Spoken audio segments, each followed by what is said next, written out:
Afrique, ton apogée n'attend que tes dignes fils. Le gros problème de l'Afrique, c'est que ses fils sont divisés en son sein.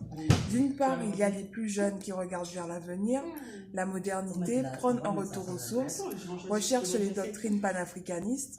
D'autre part, il y a les anciennes générations qui forment une sorte de police de résistance au changement. Par exemple, avec des phrases comme « c'est comme ça ne changera pas, les choses doivent rester comme elles sont ». Rajoutez à cela le conflit qui existe entre l'idéologie colonialiste qui se manifeste essentiellement dans la politique et surtout la religion et ses différents dogmes de soumission à l'impérialisme, comme par exemple la Bible qui prône qu'il faut pardonner à ses ennemis, soit courber les chines et attendre que Christ résolve tout sans que les concernés ne tentent rien pour sortir des problèmes. Comparé à l'idéologie panafricaniste qui, elle, prône un retour aux valeurs et pratiques traditionnelles qui sont diabolisées par les dogmes occidentaux. D'un côté, vous avez ceux qui osent aller vers une approche spirituelle libre et faire des pratiques spirituelles de toutes sortes, et ceux qui préfèrent se faire guider par des pasteurs, prêtres ou autres qui sont comme eux.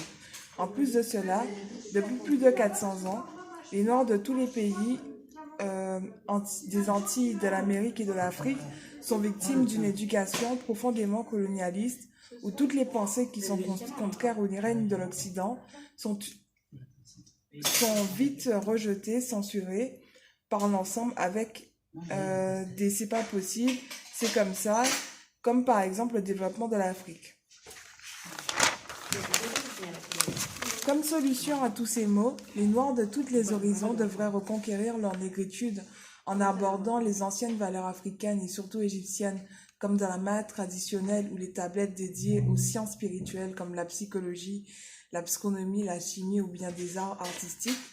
Aimé Césaire mettait en avant la néologie, soit l'art de créer les mots, mais moi je pense que tous les Noirs des différentes origines devraient avoir une langue unique à parler au même titre que les Français, Chinois ou autres.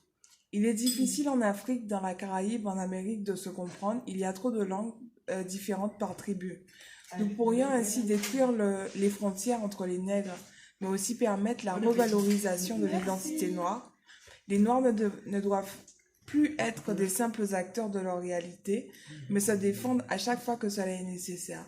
Il faut également que les communautés noires se regroupent entre elles afin de trouver des solutions.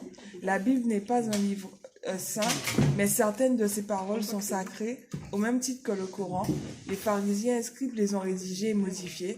Les tablettes égyptiennes le prouvent dans leur similarité littéraire. Voilà.